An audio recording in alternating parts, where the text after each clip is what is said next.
Meus queridos irmãos, graça e paz. Amém? Boa noite a todos. Convido você nessa noite a abrir a palavra do Senhor no Evangelho de Marcos, no capítulo de número 4. Nós estaremos lendo a partir do verso de número 35.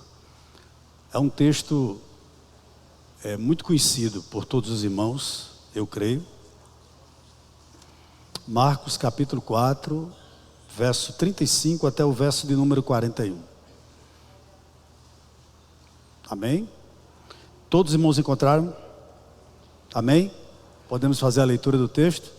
A palavra de Deus diz assim: naquele dia, sendo já tarde, Jesus disse aos discípulos: vamos passar para outra margem.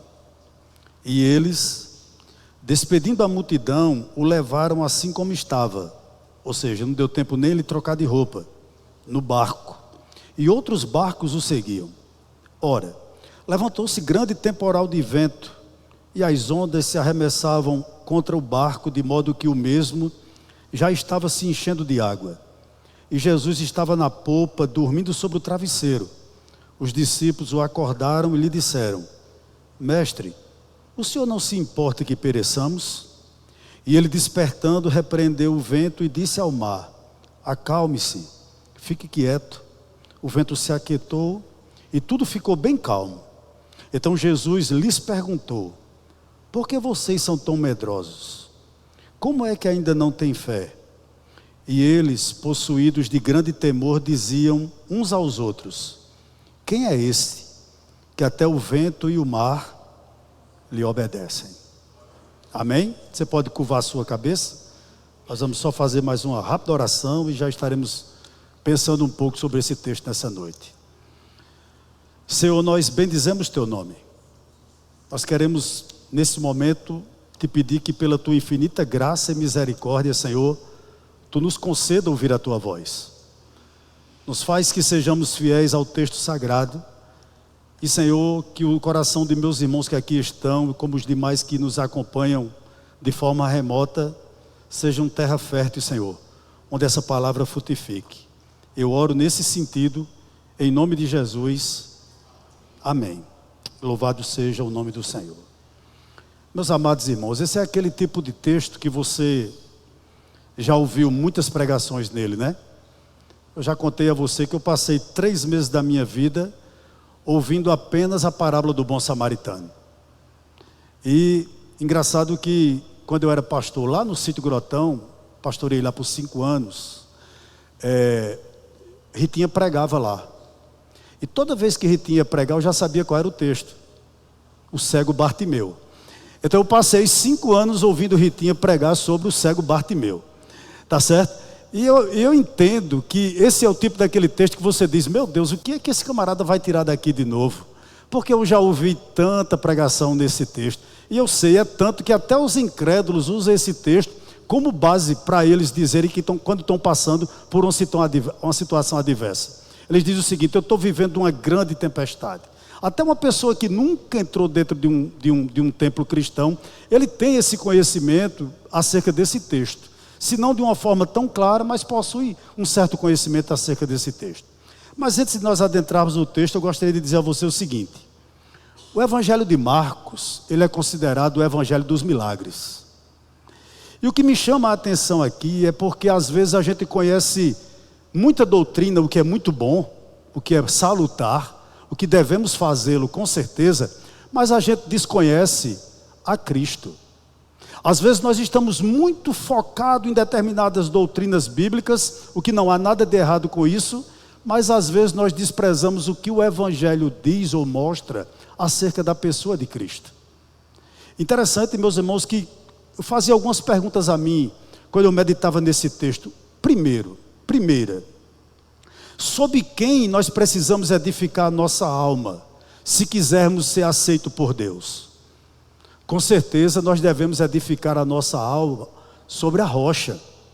E essa rocha é Cristo. De quem devemos extrair a graça do Espírito, a qual nós precisamos diariamente para sermos frutíferos? Da videira verdadeira. E essa videira verdadeira é Cristo. Com certeza, né?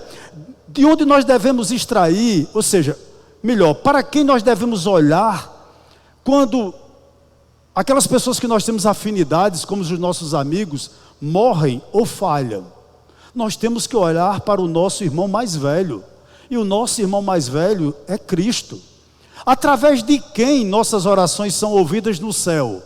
Através do nosso mediador, e esse mediador é Cristo, em quem nós temos que esperar para vivermos na eternidade, aonde nós iremos gastar todos esses anos na glória. Nós temos, irmãos, com certeza que olhar para o Rei da Glória, e esse Rei da Glória é Cristo. Então, o que eu estou querendo dizer com essa pequena introdução? Assim como uma noiva está familiarizada com o seu noivo, assim como um paciente se familiariza com o seu médico, assim como um aluno se familiariza com o seu professor, assim como uma ovelha se familiariza com o seu pastor, é natural que um pecador se familiarize com o seu Salvador. E o seu Salvador é Cristo. Interessante que às vezes nós não conhecemos esse Cristo. E esse texto em particular, ele lança muita luz sobre o que nos foi pregado domingo passado aqui. Jesus Cristo é homem, mas Jesus Cristo também é 100% Deus. E esse texto mostra isso de forma muito clara, que nós acabamos de ler aqui. Primeiro ponto, verso 35 ao verso 37. Eu vou reler. A Bíblia nos diz o seguinte: naquele dia, um dia muito enfadonho para Cristo, onde ele trabalhou muito, pregou muito, sendo já tarde, ou seja, já à noitinha, Jesus disse aos discípulos: vamos passar para outra margem. E eles, despedindo a multidão, o levaram assim como estava, no barco, e outros barcos o seguiam. Ora, levantou-se grande temporal de vento, e as ondas se arremessaram contra o barco, de modo que o mesmo já estava se enchendo de água. Primeira verdade para a nossa vida nessa noite: seguir a Cristo não nos isenta de problemas. Essa é uma grande realidade. O que me chama a atenção aqui é que aqui estão exatamente com ele no barco aqueles que resolveram crer nele.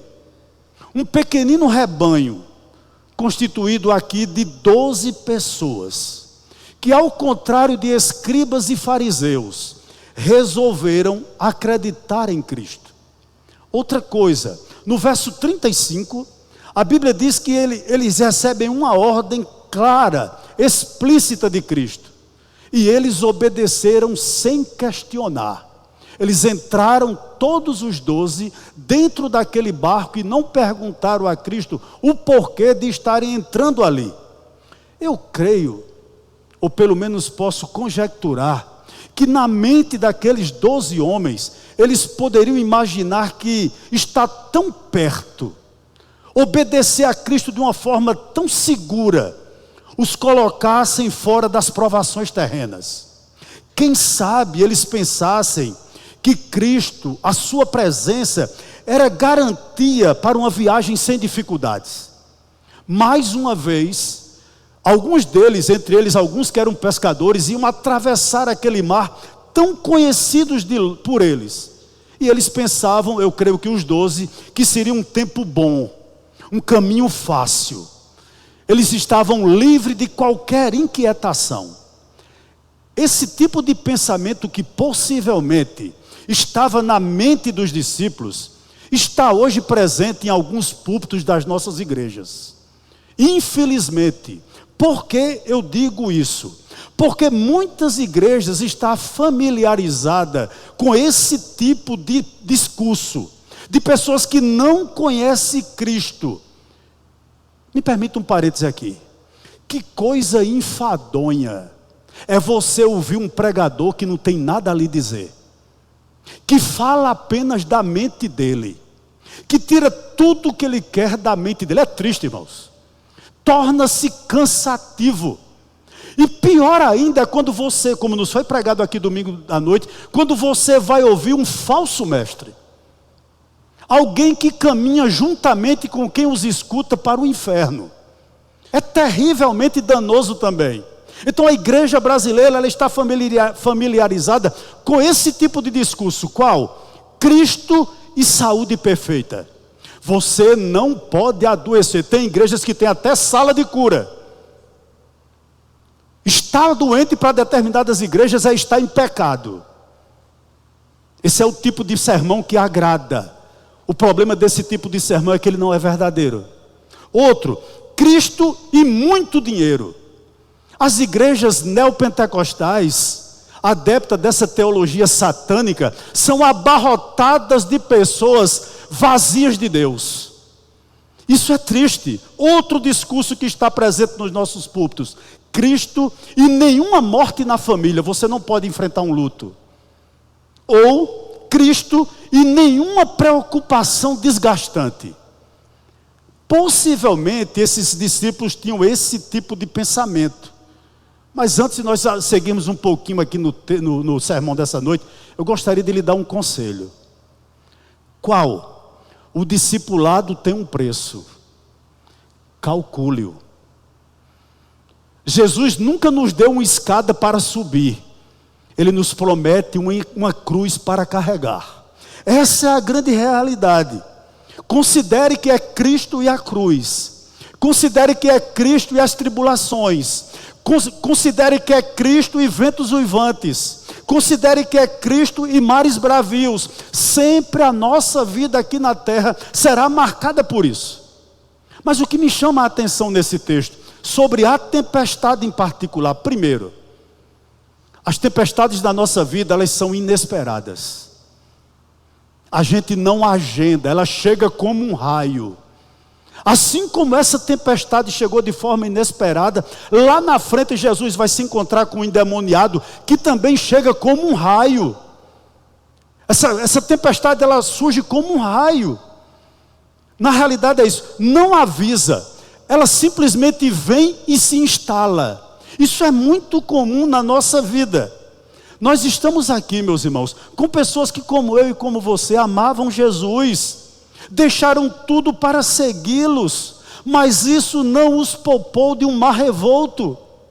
Veja que coisa, nós estamos sujeitos a esse tipo de coisa, a um acidente, nós estamos sujeitos a uma enfermidade, todos nós estamos sujeitos a uma crise no casamento, todos nós estamos sujeitos a um desemprego, todos nós estamos sujeitos a esse tipo de coisa. Elas são inesperadas e chegam para nós. Outra coisa sobre essa tempestade, elas são perigosas. Perceba uma coisa, o texto diz que as ondas se arremessavam contra o barco. Sabe o que eu aprendo aqui? Que há coisas na nossa vida que chegam tão intensa que nos abala, mexe com a nossa estrutura e normalmente nós não estamos preparados para elas. São coisas que nos vêm, a nós ou a nossa família, que simplesmente desconstrói, coloca no chão tudo aquilo que nós levamos anos para construir. E você diz: meu Deus, onde está Deus na minha vida? Eu fico pensando quantos casamentos não são desfeitos pela infidelidade conjugal. Porque um dos cônjuges resolve viver uma aventura. Quantas pessoas não vivem assim? Quantas amizades construídas por anos, de repente desmoronam, naufragam pela traição. Veja como as tempestades, elas são perigosas. Quantos ministérios pastorais prósperos, que eram referenciais, homens que eram modelos, mas que de repente, irmãos, entram em ruína. Veja como as tempestades, elas são não só inesperadas, mas elas são perigosas. E outra coisa a respeito das tempestades da nossa vida, elas não são administráveis. Você não pode controlar. Haverá coisas na nossa vida, chegarão coisas para nós, e não é porque nós não somos crentes, pelo contrário, pelo fato de nós sermos crentes, chegarão coisas nas nossas vidas que são maiores do que nós. Está aqui. Maiores do que os recursos desse homem, maiores do que as suas forças, bem maiores do que a capacidade que eles tinham de resolver. Há coisas acontecendo na nossa vida, irmãos, de pessoas que estão aqui possivelmente, que você não sabe como administrar. Você não sabe que rumo tomar. Você não sabe como eu vou resolver, porque foge das suas forças, não está nas suas mãos. Dinheiro não resolve, conselho não resolve. Você já tentou conselho, você já tentou através de amigos, você já bateu portas, mas escorre pelas suas mãos como água. E você diz: eu vou fazer o quê? Está aqui os discípulos nessa mesma situação. São inesperadas, são perigosas, não são administráveis, e outra coisa, são surpreendentes. Por que eu digo que são surpreendentes? Eles estavam no chamado Mar da Galileia, que na realidade não era um mar de água salgada, era um lago de água doce. É um lago de água doce.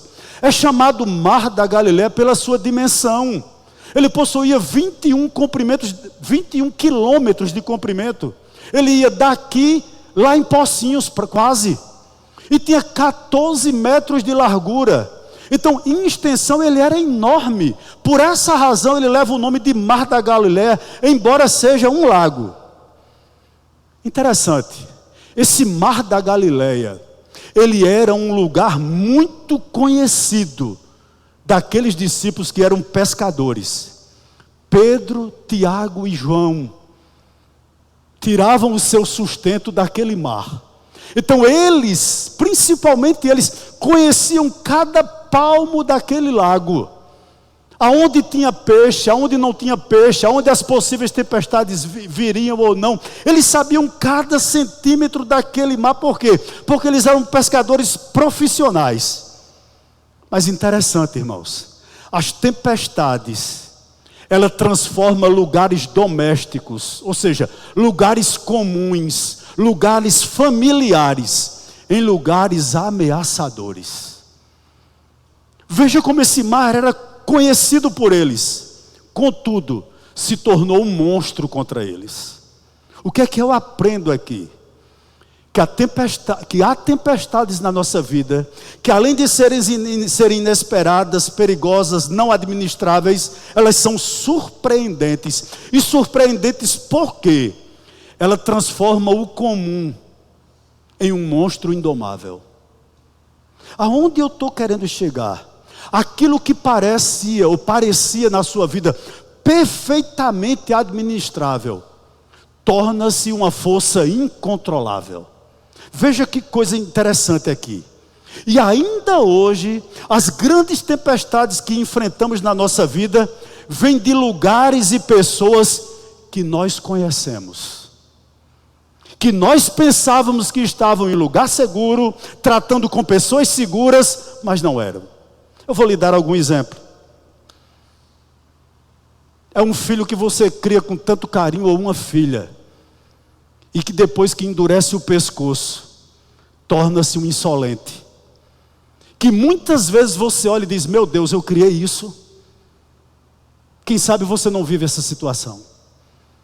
Você dedicou sua vida, você gastou madrugadas, você educou essa criança, você educou esse jovem, não é verdade? Você alimentou, você vestiu, obrigação sua, não fez nada demais.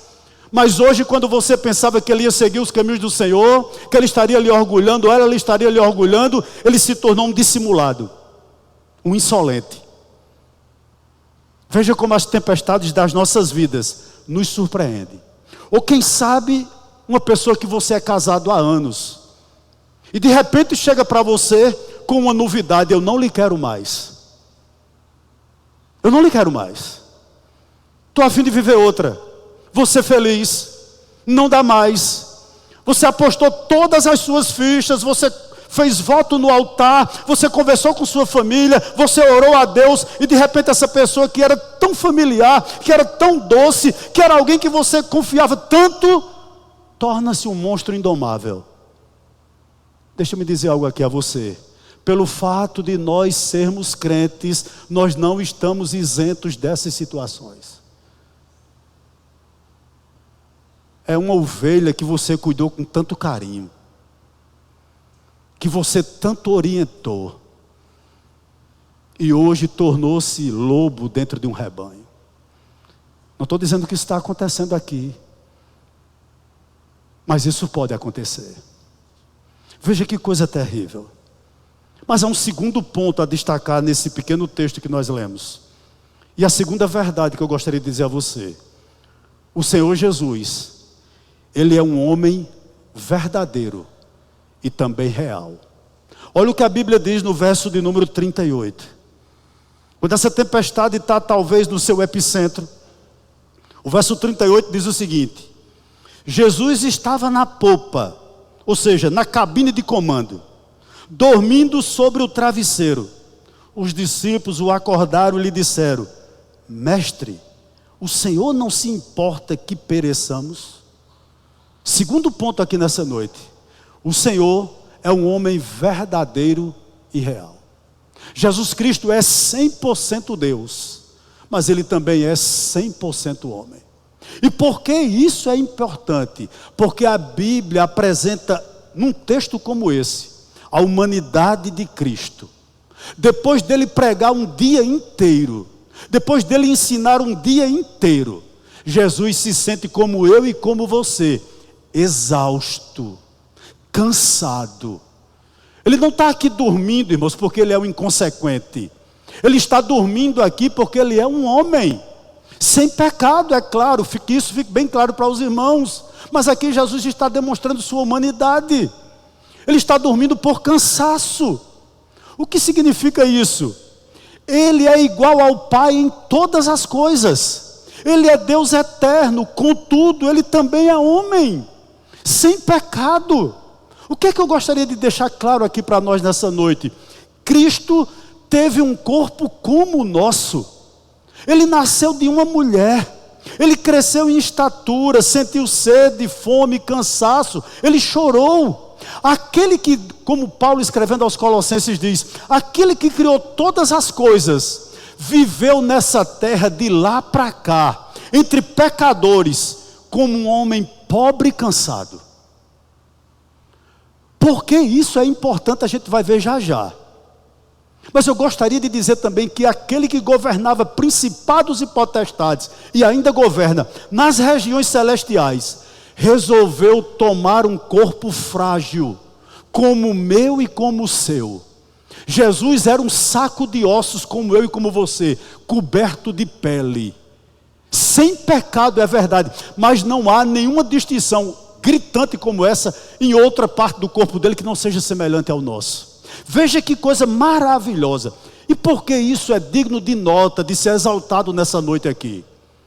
Qual é a ideia que nós tínhamos de Deus? Eu fui católico, apostólico romano, não praticante, mas fui. Então eu tinha, pelo menos eu tinha uma ideia de Deus, de um Deus distante, daquele Deus carrancudo, sabe? Que vivia o tempo todo de mau humor, aquele ser barbudo, com um cajado na mão, sentado em um grande trono, e que estava louco para me jogar no inferno. Era a ideia que eu tinha de Deus, de um Deus que não me entendia, de um Deus que eu tinha que me esconder dele, esconder meus pecados, esconder minhas falhas, esconder minhas preocupações, porque ele era muito santo e muito irado. Essa era a ideia que eu tinha acerca de Deus. Eu não sei a sua, mas muitos deuses funcionam mais ou menos na cabeça de algumas pessoas, como eu estou dizendo aqui. Porque há muitas pessoas que acham, que para ser ouvido por esse Deus, ou entendido por esse Deus, precisa-se de penitência, precisa-se de romarias. Mas veja como o plano de Deus é perfeito. Jesus não é somente o Filho de Deus poderoso para salvar. Ele é também o Filho do homem, capaz de ter sentimentos humanos. O que é que eu estou querendo exaltar aqui nessa noite? Que Jesus compreende quem é você. Jesus sabe quais são as nossas lutas. Ele sabe muito bem. E eu gostaria de dizer uma verdade aqui à igreja do Presidente Médici. Nos momentos de tempestade, seja elas quais forem, tenha a certeza de que Jesus está com você. Mesmo que ele não diga sequer uma palavra, ou aparentemente ele parece não fazer nada, mas fique claro na sua mente que ele é o sumo sacerdote, Ele conhece a sua alma e sabe quais são suas fraquezas, meus irmãos. E mais, olha que Deus maravilhoso. Ele se fez homem, entre outras coisas, para mostrar a mim e a você que Ele lhe entende. Porque veja bem, talvez haja alguém aqui que é pobre e necessitado. Eu gostaria de lhe dizer uma verdade. Jesus também o foi. Lá em Lucas capítulo 9, verso 58, ele diz o seguinte: as raposas têm seus covis, as aves do céu ninho, mas o Filho do Homem não tem onde reclinar a cabeça. Ele habitou numa cidade desprezada, Nazaré, João 1:46. E mais, ele pregou num barco emprestado. Ele entrou em Jerusalém num jumento emprestado. Ele foi sepultado em um túmulo emprestado. Me parece que Jesus não tinha muitos bens. E como é que um Jesus desse é pregado como alguém que só exalta a riqueza? Que o fato de alguém ser cristão necessariamente tem que ostentar riqueza. Fica meio contraditório. Mas a outra coisa, verdade, que eu gostaria de dizer aqui nessa noite: talvez você seja tentado, e quem não é? Jesus também o foi. O nosso adversário sugeriu coisas horrendas à sua mente, coisas horríveis. Jesus também foi tentado, pelo menos em duas coisas. Quando o diabo disse a ele: mande que essas pedras se transformem em pães. Ou seja, Deus não é suficiente para prover o que você necessita. Transforma essas pedras em pães. Como é terrível, meus irmãos, a gente se envolver com o ilícito. Porque quando nós nos envolvemos com o ilícito, nós estamos dizendo o seguinte: eu creio na providência, mas eu não creio no provedor. Outra sugestão do diabo: atira-te abaixo. Ou seja, se expõe ao perigo, tenta Deus, faz aquilo que Deus não quer, né? Como nós somos sugestionados pelo diabo também assim, mesmo sabendo que é errado. Há pessoas que entram por esse caminho, tipo assim, Deus premia o erro. Não! Quem de nós aqui não foi tentado? Sábado eu tive uma notícia terrível, irmãos. Uma pessoa que somou muito a minha fé. E faz anos que eu não vejo essa pessoa, décadas na realidade. Eu encontrei um amigo dele e eu perguntei a ele: fulano, me dê notícia de Beltrano. E esse Beltrano deixou a esposa há mais de 20 anos atrás por uma moça mais nova. Bem mais nova do que a esposa dele. Com dois filhos a esposa dele ficou. Ele foi embora para outro lugar.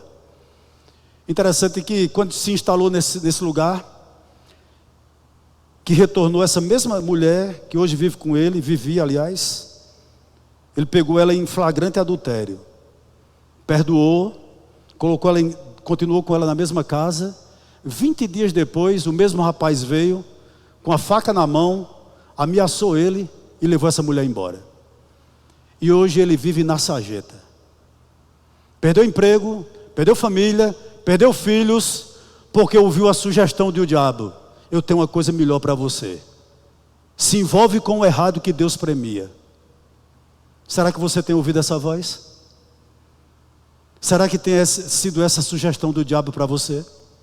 Mas a outra coisa aqui que Jesus se identifica conosco: quem aqui não passou pelo seguinte conflito?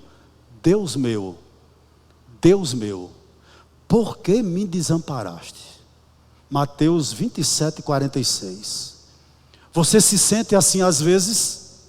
Como se Deus não te ouvisse? Como se Deus não lhe entendesse? O que acontece quando nós estamos assim, irmãos? Nós começamos a questionar como entender que alguém está no centro da vontade de Deus, como esses homens, obedecendo a ordem dele, indo para o lugar que ele havia mandado, enfrentando uma tempestade, e mesmo assim, irmãos, parece que Deus não estava ouvindo, porque estava dormindo. Como conciliar isso na nossa vida? 2 conselhos para você. Por maior que seja a sua adversidade, ela vai lhe ensinar a entender que podemos confiar em Deus, mesmo nas crises mais inesperadas da vida, continue confiando. Segundo, são nesses momentos difíceis que nós expressamos o que verdadeiramente está em nosso coração. Eles expressaram uma fé vacilante, que consegue chamar Jesus de mestre, mas ao mesmo tempo duvida dele. Isso parece muito com a gente. E é o meu terceiro ponto aqui nessa noite. Eu gostaria de dizer algo a você que eu me encaixo também nisso. Mesmo eu e você sendo um crente verdadeiro, sempre haverá debilidades em nós. Olhe para o verso 38, 39 e 40, por favor. Olha o que o texto nos diz. Jesus estava na popa, dormindo sobre o travesseiro. Os discípulos o acordaram e lhe disseram: Mestre, o Senhor não se importa que pereçamos? E ele despertando, repreendeu o vento e o mar. Repreendeu o vento e disse ao mar: acalme-se, fique quieto. O vento se aquietou e tudo ficou bem calmo. Então Jesus lhe perguntou: por que vocês são tão medrosos? Como é que ainda não têm fé? Interessante, irmãos. O verso 39 ele disse ao mar: acalme-se e fique quieto. Depois Jesus chama ele de medrosos e diz: como é que vocês ainda não têm fé? Parece comigo e com você demais. Porque quando os ventos começam a uivar, quando os sons das ondas tornam-se mais fortes, quando as águas geladas da tempestade começam a molhar os nossos pés, o que ocorre com a gente? O que ocorreu com esses homens aqui? Primeiro, impaciência. É ou não é? Senhor, nós não podemos esperar. Acorda. Eles se tornaram impacientes. Outro, incrédulos. Nós vamos perecer. Cadê teu cuidado, Senhor? Se parece com a gente ou não se parece? Demais. Falta de confiança. Senhor, tu não te importas? Será que tu não estás vendo o que eu estou passando? Quantos de nós não faz essa oração? Talvez todos nós que estamos aqui, nós conseguimos, irmãos, e eu estou incluído nisso também, nós conseguimos caminhar bem, até quando nós nos deparamos com uma tempestade. Quando nós nos deparamos com uma tempestade, esses questionamentos começam a fluir dentro do nosso coração. E o que me chama a atenção, gostaria de lhe dizer algo aqui nessa noite. Eu tenho muito medo de supercrente. Aquele que não precisa de ninguém, aquele que acha que sabe de tudo, que não pede um conselho a ninguém, que não ora junto com ninguém. Ele tem a vida dele e os demais irmãos parece que estão excluídos da sua vida, porque ele é gigante espiritual. Eu gostaria de dizer a você que está aqui nessa noite: não existe esse tipo de pessoa. Por quê? Não há perfeição literal, nem há perfeição absoluta, mesmo entre cristãos verdadeiros, enquanto nós estivermos nesse corpo. Não há. O mais santo, o mais consagrado, o mais usado, apesar de ser convertido, regenerado, santificado, é uma pobre criatura, cheia de fraquezas. Cheia de fraquezas. Meus amados irmãos, quem somos nós, quando as propriedades, os bens, criam asas e voam para longe de nós? Reflita comigo nessa noite. Como você ficaria se você perdesse o seu sustento hoje? Seu emprego? Como ficaria a sua fé? Seja sincero. Seja sincero. Se a sua saúde hoje definhasse. Se você chegasse diante de um médico e ele desse uma péssima notícia para você, como você ficaria? Pense sobre isso. Quando temos de enfrentar o luto, que coisa terrível, irmãos, é enterrar um ente querido. Como fica a nossa fé quando nós temos que enfrentar esse tipo de coisa? Ou quando nós somos escanteados por amar a Cristo? Eu gostaria de lhe dizer algo aqui que você deve gravar em sua mente. Enquanto você estiver nesse corpo humano, Sua fé está sujeita a ser abalada pelo medo. Não existe supercrente. Portanto, seja mais rápido para ver a graça e mais lento para ver as imperfeições na vida de seus irmãos. Você não é perfeito, eu não sou perfeito. Permita um parênteses aqui. Nós assumimos a igreja de Itaporanga que ano, James? Tu lembra? Lembra não? Faz muitos anos, segundo o pastor James, que a gente assumiu a igreja de Itaporanga. Talvez uns 10 anos. Eu também não lembro não. Faz mais de 10 anos. Quando nós assumimos a igreja de Itaporanga, sabe quantos crentes tinham lá? 1. E por várias vezes eu disse, meu Deus, eu vou fechar essa igreja. 300 quilômetros, quantas viagens nós não fizemos, chegando aqui de madrugada, e quando chegava lá, só quem ouvia o nosso sermão era um homem chamado João Crente. 93 anos de idade, falecido já. Essa igreja não tem como prosperar. Sábado agora nós recebemos o missionário João Neto lá em casa. Para a glória de Deus, irmãos. Ele disse que hoje está com 13 pessoas lá. Você pode dizer, mas que número feio, eu também concordo. Eu estou orando para que o 14º se converta. Mas veja bem o seguinte, 13 pessoas. E outra notícia maravilhosa, a própria igreja lá deu entrada num terreno.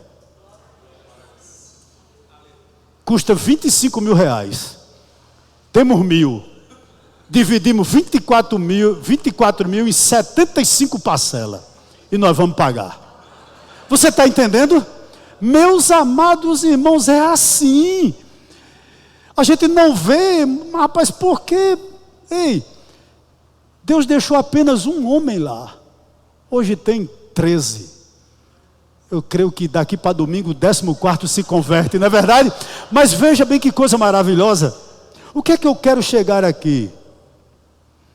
É possível que um homem possa abandonar tudo por causa de Cristo e ainda assim ser ocasionalmente visitado pela dúvida e pelo medo.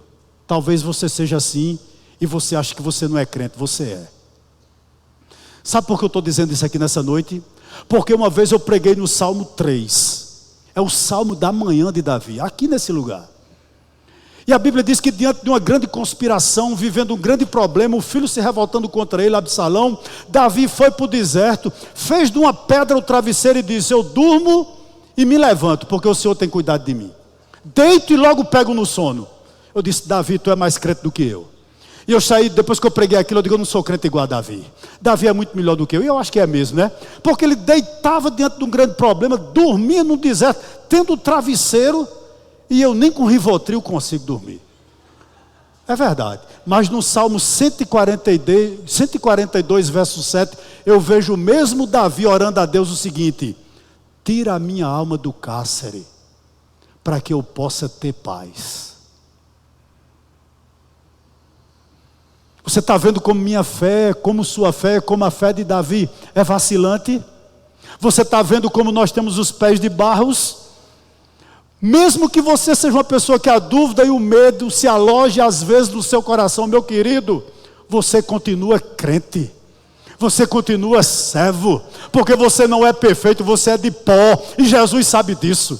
Louvado seja o nome do Senhor por isso. 39 ao 41 para a gente ir para casa. E aqui está o ponto 4. Jesus Cristo é Deus. Se Ele é 100% homem, Ele também é 100% Deus. Um testemunho de Jeová, ouvindo a pregação dessa, ele se convertia. Jesus Cristo é Deus, do 39 até o 41. Olha o verso 39 que diz. E ele, despertando, repreendeu o vento e disse ao mar, acalme-se, fique quieto. O vento se aquietou e tudo ficou bem calmo. Então Jesus lhes perguntou, por que vocês são tão medrosos? Como é que ainda não têm fé? E eles, possuídos de grande temor, diziam uns aos outros, quem é este que até o vento e o mar lhe obedecem? Jesus Cristo é Deus, irmãos. Eu gostaria de lhe lembrar o que está lá em João capítulo 1, verso 3.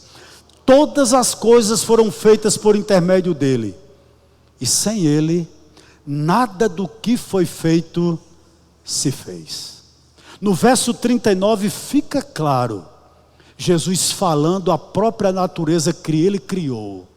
E ele dá uma ordem explícita ao vento, mas também dá uma ordem explícita ao mar. E ambos obedecem à sua palavra e obedecem à sua voz, porque ele é o próprio Deus encarnado. Deixa eu dizer algo aqui a você. Quem sabe o grande mar revolto que você vive hoje está dentro do seu próprio coração, agitado, sem paz, vacilante. Possivelmente há pessoas aqui, irmãos, inseridas numa tempestade que você nunca viveu. Você não tem paz, você está vacilante, medos, incertezas, o passado vem à tona, lhe atormentando. Mas eu gostaria de dizer algo a você e receba nessa noite. Cristo continua lidando com crentes fracos de forma paciente. Isso é maravilhoso demais. Amados, como esses homens, todos esses, foram falhos. Não só aqui, mas certa vez Pedro tentou convencer Cristo a não passar pela cruz. Está lá em Mateus 16, 22. O que dizer de um dia eles discutiram entre eles sobre quem era o maior? Outra vez, dois deles pediu para que descesse fogo do céu sobre uma aldeia, só porque não o receberam. Está lá em Lucas capítulo 9, verso 54. Quando Cristo foi traído, todos o abandonaram. O que eu aprendo aqui? Quem sabe você entrou aqui nessa noite dizendo: Senhor, eu não sei nem se crente eu sou, porque eu ando com a minha fé tão vacilante. Eu quero lhe dizer que Cristo vai lhe corrigir. Vai lhe corrigir com gentileza. Talvez Ele te exorte. Talvez, quem sabe, às vezes Ele vai puxar suas orelhas. Contudo, Ele nunca mandará você pular do barco. Fique comigo. Fique comigo. Mas há uma coisa importante a dizer a você nessa noite. Entre esses 12, havia um que nunca resolveu se arrepender. Era Judas. Conhecia a doutrina, sabia qual era a sua missão. Com certeza, com absoluta certeza, ouviu os melhores sermões, teve o melhor conselheiro, mas nunca se arrependeu. Conselho para você: não seja assim. Não seja assim.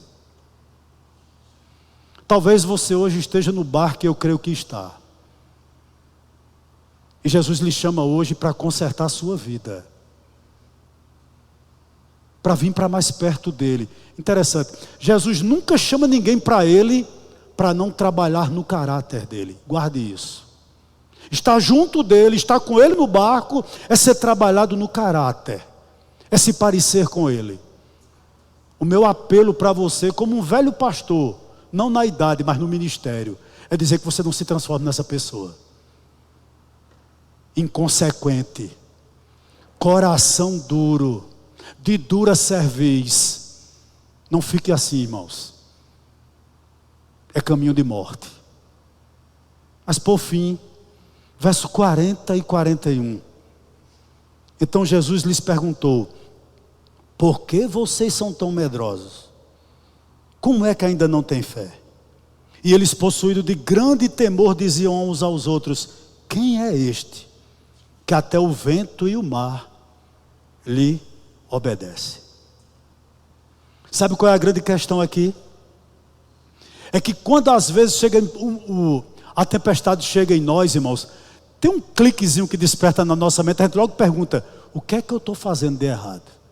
Eu devo estar em pecado? Por que essa tempestade está se instalando na minha vida? Muitas vezes a gente pensa assim.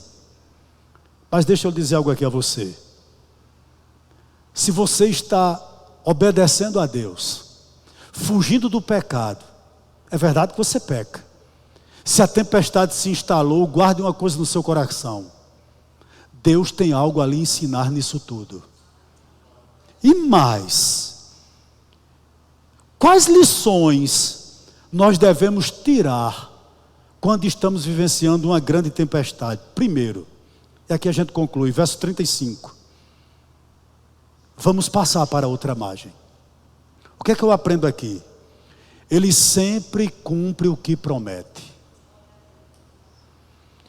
Jesus não disse a ele: vocês vão entrar nesse barco aqui comigo e nós vamos naufragar. Não. O destino deles não era o naufrágio. O destino deles era a outra margem. Quando o medo agarrasse a sua fé, agarre-se naquilo que o Senhor te prometeu. Você vai passar a outra margem. O caminho é difícil, é verdade, mas a chegada é segura. Porque quem Ele prometeu está vivo. Eu não sei o que você está enfrentando, meu irmão, mas creia nessa palavra. Segunda lição: Ele sempre está presente. Olha o verso 36. E eles, despedindo a multidão, o levaram como estava no barco, e outros barcos o seguiam. Mesmo que não pareça, é a presença de Cristo que nos livra do temor. Por que temer a tempestade? Se o próprio Deus é o Criador do vento e o Criador do mar. Tem coisas na nossa vida, irmãos, que não escutam a nossa voz. Talvez você esteja aqui nessa noite e tem coisas na sua casa acontecendo que não lhe obedece mais. Que você perdeu o controle, que você não sabe mais o que fazer. Não obedece a você, não obedece a mim, mas obedece a quem o criou. Basta apenas uma palavra daquele que te criou, daquele que está no barco, para o vento emudecer e o mar deixar de ser agitado. E Ele é Deus. Tem um salmo que é lindo demais, né? O Salmo 23, verso 4. Ainda que eu ande pelo vale da sombra da morte, não temerei mal nenhum, porque Tu estás comigo. O vale da sombra da morte é um lugar fácil, irmãos? Não. É um lugar extremamente difícil. O vale da sombra da morte não é um lugar seguro? Não. Mete medo? Mete. Mas deixe-me dizer algo aqui a você. Deus está conosco lá. Veja que Ele não diz o vale da morte. O salmista não diz isso. O salmista diz o vale da sombra da morte. Não é verdade? Deixa eu lhe fazer uma pergunta aqui. A sombra de um Rottweiler pode lhe morder? Não. O Rottweiler sim, mas a sombra do Rottweiler não. A sombra da morte pode lhe matar? Não. A morte pode lhe matar? Sim. Mas Cristo já a venceu. Né? Ei, há uma garantia de vida eterna para mim e para você, porque a morte foi vencida. Esse homem se entregou na cruz e ressuscitou, porque Ele é Deus. Tragada foi a morte pela sua vitória. Você está entendendo isso? Oh, meu irmão, olha, a Bíblia não diz tudo acerca do céu, não é verdade? Mas é para esse lugar que nós vamos. E por fim, aliás, quase por fim, quase chegando ao fim, dê um glória. Verso 39, o que a gente aprende aqui. E ele, despertando, repreendeu o vento e disse ao mar: calme-se, fique quieto. O vento se aquietou e tudo ficou bem calmo.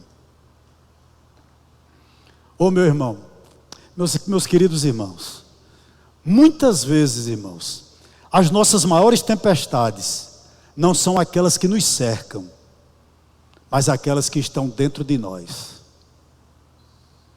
Ele falou com o vento, ele falou com o mar, não é verdade?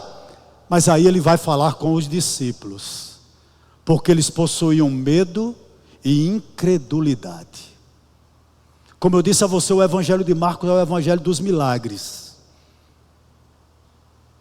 E aqui, numa sequência maravilhosa, o evangelista vai dizer que o nosso Deus é Senhor sobre a natureza, no texto que nós estamos analisando. Na sequência, ele vai curar o endemoniado, dizendo que é Ele quem manda no inferno, que os espíritos malignos se submetem a Ele, a Jesus Cristo, homem, e a Jesus Cristo, Deus. Na sequência, Ele vai curar uma mulher enferma, dizendo, sobre a doença eu sou Senhor. E ainda na sequência, Ele faz o quê? Ressuscita a filha de Jairo. Você serve a um Deus que manda em todo esse cosmo. Nós servimos a um Deus que subjuga todo o inferno, está na mão dele. Nós servimos a um Deus que com certeza tem poder sobre a doença, ainda e sempre terá. E mais, tem poder sobre a morte. Como não confiar num Deus assim? Porque sois tímidos e ainda não têm fé. Por fim, verso 41, perdão. E eles, possuídos de grande temor, diziam uns aos outros: quem é este, que até o vento e o mar lhe obedecem? Interessante que o evangelista Mateus, fazendo a mesma narrativa desse milagre, ele diz lá em Mateus 8:22 que eles ficaram admirados ou maravilhados. Jesus está trabalhando em você. Você está entendendo? Tudo que tem acontecido na nossa vida, de bom e de ruim, é permissão de Deus para trabalhar aqui, ó.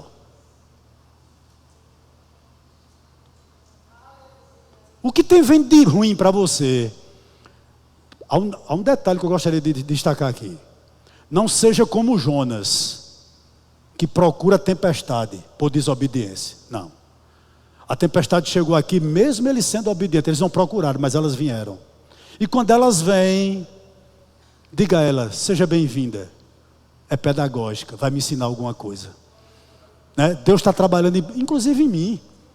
Inclusive em mim, meu querido. Sabe? Com certeza. Há um ensinamento maravilhoso aqui. Eles se maravilharam. Observe o seguinte: Jesus havia transformado esse barco em quê? Num púlpito. Ele ensina dentro desse barco à beira-mar. O barco tinha se transformado num púlpito para que ele ensine. E agora, esse barco está sendo quase despedaçado. O que é que eu aprendo aqui? Aquilo que Cristo usa, você, com certeza, receberá dele sempre o cuidado especial. Esse barco não vai quebrar. Esses discípulos não vão perecer, porque deles eu tenho cuidado. Deus tem cuidado de você. Deus tem cuidado da sua família. Deus tem cuidado do seu ministério. Deus tem cuidado da sua vida. Deus tem cuidado dos seus filhos. Deus tem cuidado do teu casamento. Tem cuidado. Porque aquele que Deus escolhe, Ele cuida. É ou não é? O barco era um povo, vai despedaçar não, ele é meu, eu vou cuidar dele. Os discípulos são meus, eu vou cuidar deles. Vão até a outra margem. Pode fazer o que fizer. Deus tem cuidado de cada um de nós. Interessante que Jesus estava no barco, né, na popa, né, o lugar onde ficava o piloto. E ele estava dormindo. Às vezes Deus parece que está assim na nossa vida, né? Alheio ao que está acontecendo. Interessante.